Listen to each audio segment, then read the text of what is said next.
Hello, everyone. The much-awaited evening is here. Mr. Abhishek Bachchan is backstage.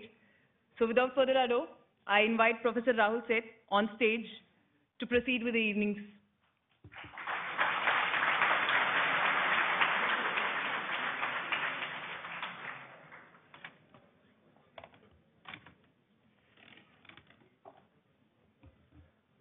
Ladies and gentlemen, thank you for being here. It's an honor and a pleasure to have Mr. Abhishek Bachchan here. But before he comes on stage, you have to endure the 2 minutes of talk I'm going to deliver over here. Just 2 minutes, I promise. Let me begin by call mic.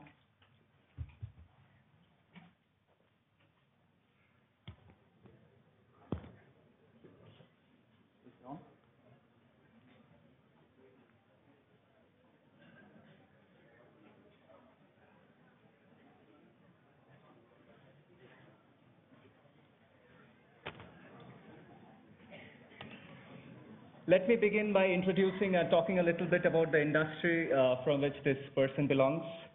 I'll quote some figures from Forbes. This industry is destined to become a $2.28 billion industry in the year 2014. And this industry has seen the highest number of ticket sales, which amounts to 2.7 billion, which amounts to close to 40%, more than 40% of the world's population. And also, Bollywood has produced the largest number of films that has gone to screen on worldwide. The number is 1,602. An industry which has inspired international filmmaking, a country which has inspired international filmmaking of the likes of Jean Renoir, Satyajit Ray, and who has had international admirers like Kurosawa. From the recent years, we have seen stars like Shah Rukh Khan and Kajol, and I can hear a few claps at the back door, ringing the opening bell at NASDAQ. It's very significant, a privilege which is kept reserved for CEOs and top business professionals. Also, we have seen Hollywood stars and Academy Award winners like Kevin Spacey and John Travolta dancing to the tunes of Bollywood in Florida in the US.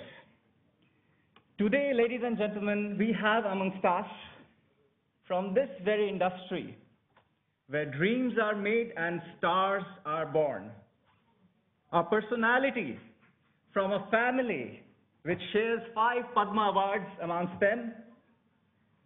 We know him as the industrious Gurukat Desai, or as the loving Amolatre, or as the dutiful ACP Jay Dikshit, or sometimes as the mischievous Bunty. Please welcome Mr. Abhishek Bachchan.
Abhishek, Mr. Bachchan, I'm relieved that all eyes are on you right now rather than me, so I'm relieved.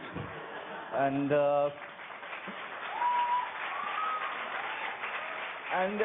to be very honest, I have never seen this kind of attendance in my classes.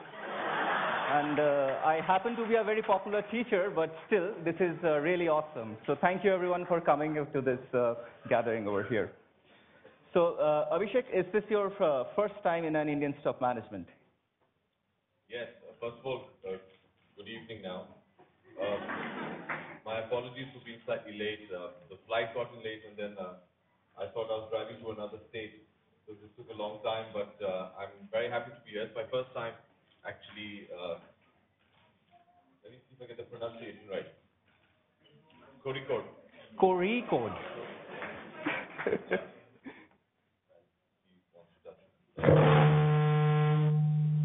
Well done.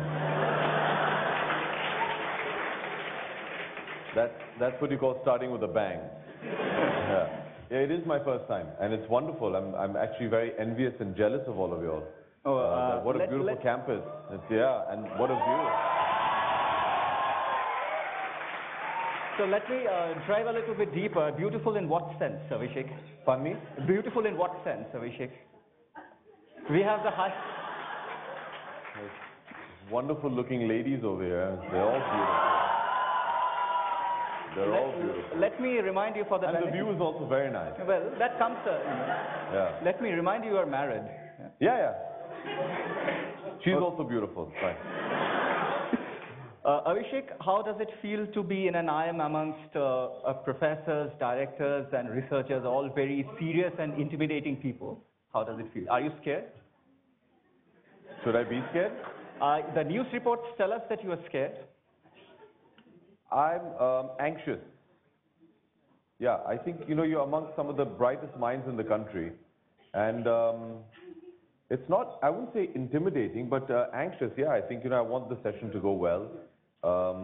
These are some of the people here, that form the today of India, the policy makers, thinkers, and we have a lot of students here who are going to go on and become decision makers in our country. So, yeah, I hope we don't disappoint. I think any actor has stage fright. So, yeah, I have my fair share of stage fright.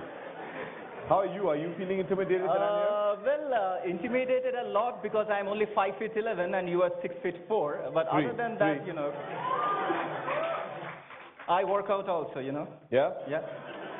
How much do you bench? How much do I bench? I bench 150 pounds. How much do you bench? Let's just say a lot more than that. I'm sure. All right. The first question to you, Abhishek. There is a popular perception that commercial Hindi cinema has borrowed generously from Western cinema. First of all, I want your views on this, and if this is correct, and we want to know how this view can be changed. I grudgingly have to agree, but I think they do as well. And I think there's a creative community in the world, and borrowing ideas from each other is fine. Yeah, so I think it would be incorrect of me to say that a lot of Indian films don't liberally borrow from the West, but I think they do as well. Who's seen this movie called Pearl Harbor? It's Sangam. Have you seen Sangam? Raj Kapoor Sangam? Same story. Titanic was burning train on water. It's fine. So I think there's a fair amount of exchange. As long as it's done legally, I think it's fine. It's permissible. And what's really nice is, initially there were a lot of the copyright laws in India were very ambiguous, and now that they're more sorted out, and with the coming in of a lot of foreign studios, there's a lot more vigilance. And I think now what is happening is whenever you do want to make a film, you see, we're all creative people. You see a film, you get inspired by it. You want to make it in your context, in your language. Fair enough. Buy the rights, do it. That's what everybody's doing today, and I think that's a very healthy trend. Okay. There are a lot of our films that have gone abroad and have been remade. A very dear friend of mine, Uday Chopra, has bought the rights of Sujoy Ghosh's Kahani, and he's making it in Hollywood as an English film. I remember at one point of time, Raju Hirani's first film, Munna Bhai MBBS, was going to be made.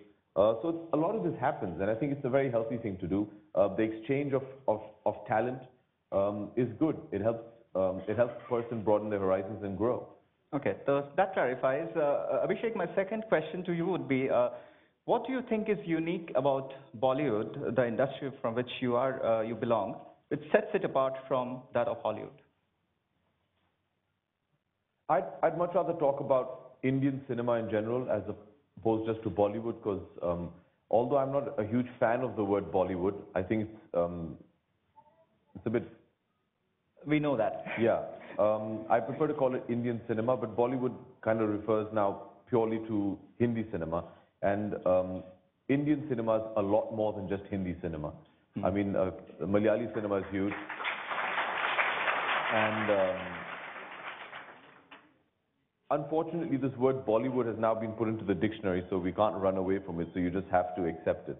But we should know why it was coined in the first place. It was coined almost as, in a very condescending manner.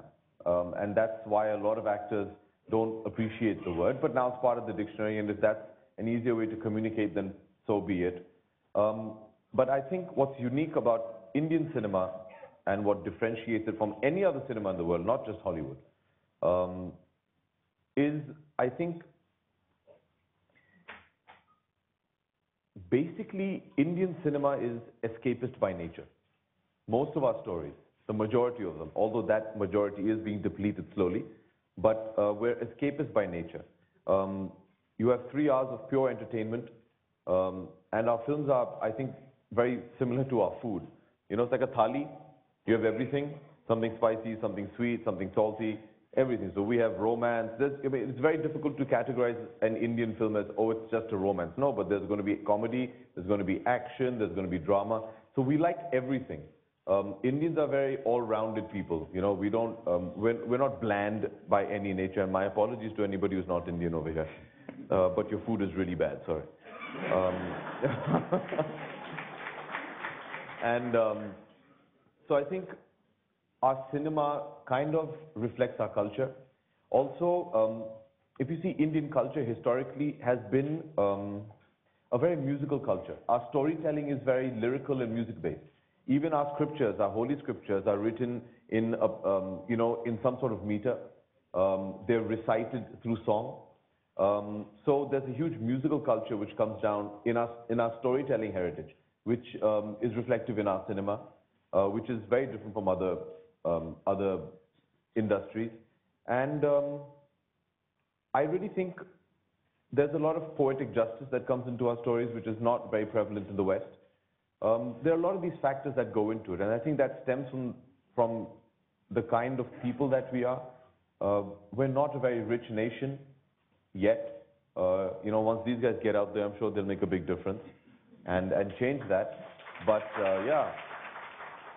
So you know, my grandfather was a very prominent poet, and he used to tell me, I remember as a child, that the greatness about Indian cinema is that a man who's toiled very hard all day in the sun can go into a dark theater where it's nice and cool, have something small to eat, watch something which is very escapist and aspirational, and receive poetic justice within 3 hours, something which he might not get in his entire life. So I really think that the kind of emotions and the pomp and pageantry of Indian cinema is something which is very unique to us. And it's something that we should hold very dear. In a day and age where the world is really shrinking and borders are being blurred, creatively as well as politically, I think this is the one thing we should really hold on to, because I think that's what sets us apart. And the reason people are enjoying Indian cinema globally today is not just because of the kind of subject matter, it's because we really celebrate our cinema. There is a unique quality to Indian cinema which is not prevalent anywhere in any other cinema. So, you know, the song and the dance and the melodrama, we all love it. You know, I was educated from the age of 9 in a British boarding school. My upbringing was very British, and my sensibility and my education was British. And for all practical purposes, you know, I was no different to any of my British counterparts. But when you watch a typical masala Indian film, it just, you know, it kind of invigorates you. It's something that is almost ingrained in us, which is very hard to explain. So there might not be any logic to it, but it's just an emotion that carries you through it. Okay. Moving along, Abhishek, could you tell us... I talk a lot, guys, okay, so get comfortable. I am accustomed to that because my father talks a lot as well, so, you know. Right, so now and I'm he's like here your in the father. audience, by the way. He's calling me his father. That's great. Abhishek, So have you finished all your homework? have you?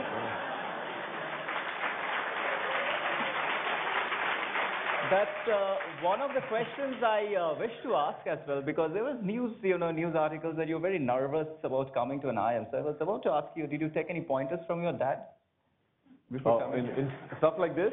Absolutely not. No? He's worse than me. Yeah. I'm overconfident compared to my dad. Oh, okay. Yeah. So Abhishek, a few things that the Western cinema can learn from us. What would those things be? Good question. I think there's Come on, you have to answer this. well, It's a first matter of all, pride. they should learn how to shoot a song, because I don't think anybody shoots songs like we do. I think it's great. You know, one of my most embarrassing moments in my career, which I will never forget, but was also one of the most educating to me, was my first film had not released, Refugee, and I was shooting another film simultaneously called Tera Jadoo Chal Gaya. All right, and my boarding school was in Switzerland, and we were shooting a song in Switzerland, which was this surreal experience for me, because the film is based in Agra.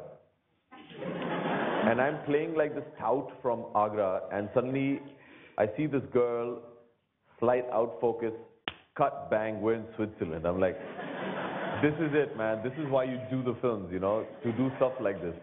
But, you know, obviously, you know, having studied drama and all through in English, Shakespeare in English and all of that, suddenly to be wearing this green sherwani and be dancing in Switzerland with 50 dancers from Chennai dressed up as Roman warriors.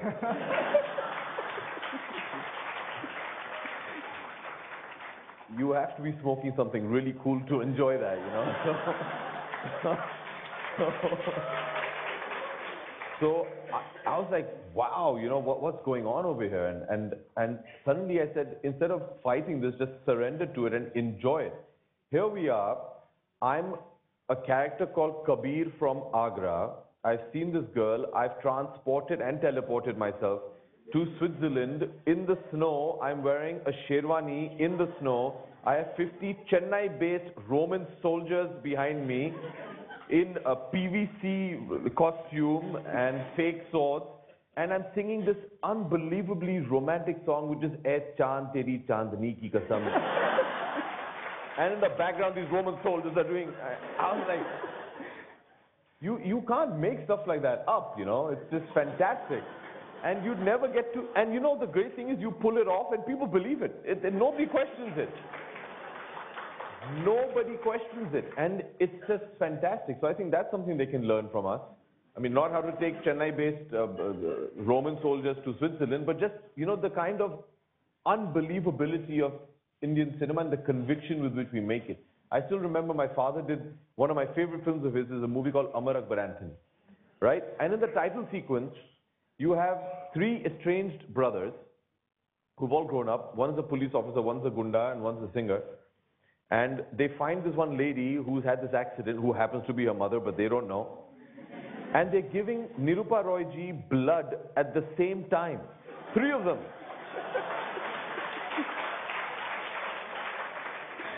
So the song, and you know, she's there unconscious, and they're all there with this one red thing, and all three of them, it all goes directly into her.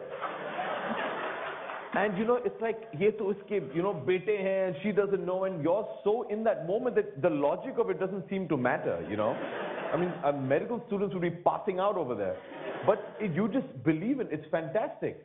And I remember Manmohan Desai, who directed that film, was my all-time favorite director. He used to tell me, when I was a kid, we were on the sets of one of my dad's films called Mard. And he was telling me, you know, I'm the world's greatest scientist and medical practitioner. So I was like, and he was saying this in Hindi, and he spoke in very colorful language, let's just put it that way. And I'll say it in English. And he said, you know, I made this movie called Naseeb, in which Nirupa Roy, who's the perennial mother to all these films, her family is going through a lot of financial troubles. She's been diagnosed with tuberculosis. She's going to die because they don't have, you know, money for medication. So she decides to run away and kill herself not to burden her family and her 3 sons. Okay? So she, in this dramatic letter that she writes, and in the background they're showing her running, and there's a storm, and it's raining, and there's lightning, and lightning hits the tree hits her on the head, she passes out. He says, that's great. So I said, why? He says, because this tree hits her on the head, she goes blind, but her TB miraculously gets cured. And he said, till date, they're looking for that tree, where is this tree? Just hit all the TB patients with it. Somehow, so, you know, that unbelievability and the conviction with which we make our films. yeah, I like the word unbelievability, but the point is, I'm having a feeling that you're suggesting that all of us are fools in a way. No, No, not at all. Not at all? Not Are at you sure? all. I think, no, it's the conviction with which you go in. I think you're going to try and say, oh, it's something fool. You see, the great thing about cinema is that you surrender to the moment at that point of time. You're not questioning it. Everything about cinema is about submitting. From submitting your money at the box office to submitting your money to the concession stand, then you go into this huge dark room where the screen is always slightly above you, so you're looking up to it. The lights go down, and suddenly, in a sense, you cease to exist as a person. You're, sitting next to a complete stranger, you don't know who that person is, but you bare your soul. If you're emotional at that point in time, you will cry. You don't care who's looking at you. And everything about cinema is to submit to that. And the true test of a great film and a great director is if they can take you on this ride and you don't question it. Nobody questions some of the stuff that Steven Spielberg does. Nobody questions a lot of these great directors. You have to be able to entertain. Entertainment is about forgetting your problems and just being told a story that is wonderful. I sincerely hope our students have this kind of attention and submission in our classes. Abhishek, moving on, do you think, in your opinion, Bollywood is the right vehicle to globalize Indian thought? If so, why? I think it's been doing it for a long time. I really do believe that Indian cinema has been a wonderful ambassador to India. We take our culture out to the West, we take our stories to the West, we take our talent out to the West. And when I say to the West, they see it. What I think has been very unique in the last 15 to 20 years is I think, India drastically changed in the early 90s. Obviously, there were policy decisions that were made politically, but I really think the advent of satellite television just revolutionized the country. We had one Doordarshan which also didn't play 24 hours. Suddenly, India was exposed to the West. Western content, Western thought, Western culture, and that started radicalizing a lot of change in India. And what started happening in our cinema, if you see in the late 90s with the Dilwale Dulhaniya Le Jayenge and Kuch Kuch Hota Hai, suddenly they were, that was the epitome of what is perceived as cool. And that was very Western. And that's when this whole trend in India started, where a lot of the films were made for the so-called NRIs. Everybody goes to London and you're going abroad and you're shooting with Romans standing at the back. And, everything was based towards introducing India to what the West is all about. And this is how it's done, and this is how you dress, and this is the kind of lingo you use, and like that. What I see happening in the last 3 to 4 years is we're becoming desi again. I think there's a lot more comfort in who we are. Indians have become comfortable in their own skin. We're not aspiring to please the whole, what I call the British complex, I think Indians are finally coming into their own, and that's also largely has a lot to do with the fact that as an economy, I think India is doing very well and is influencing a lot of international policies. Hence, I think there's a lot more pride in just being an Indian, where previously people were, almost apologetic about it or, servile about it. I think today, as we say in Bombay, chhati thok ke jate hain, that we're here, this is our cinema, this is our art, this is our education system, this is everything about us, that's very cool. And suddenly being desi has become very cool. So if you see in our cinema as well now, everything is turning back to more rural India, a lot more films. I mean, if you see, how can I give you a good example? Have you all seen this movie called Dabang? Yeah? How cool was it? Right? And it's a very desi film.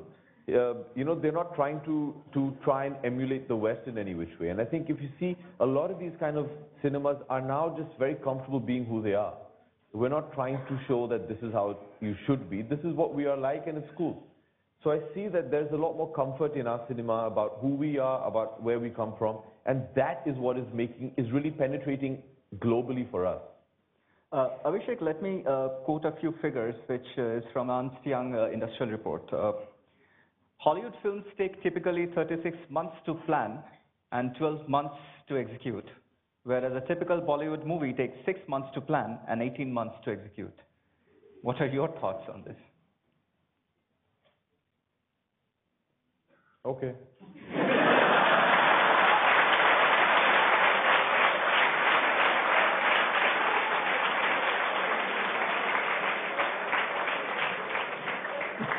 That's a strategic move to, divert the attention. But since being a professor, I'm not going to let you go. Okay. And we have professors from the operations area who are sitting here and could tell us that this is basically lousy planning and lousy execution, and from a management point of view. All right. Some of them would be right. In some cases, they could be wrong. See, I'm a producer as well, so I traditionally like 6 to 8 months of pre-production. The markets are completely different. I think you've got to evaluate that first. All right? That's a global answer, by the way.